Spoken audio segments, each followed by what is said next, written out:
Welcome back. Today we're going to make queso, which is a cheese dip normally used in Mexican cuisine, typically just in the south of the US.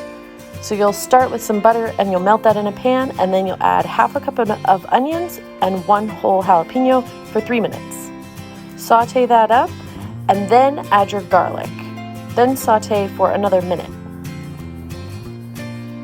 After that, you're going to add in your cream cheese. The recipe calls for 8 ounces, but after trying it, I would say 4 ounces is probably more than enough. And then you're going to add about a cup of milk and save a quarter cup for the end. Then you're going to add a half a cup of cheese at a time of both Monterrey cheese as well as cheddar cheese. And then once you're satisfied with the consistency, add in the last quarter cup of milk and stir. Then place all of that in a bowl and add pico de gallo on top, and you're good to go. For more recipes, check out thefriendlyfox.co.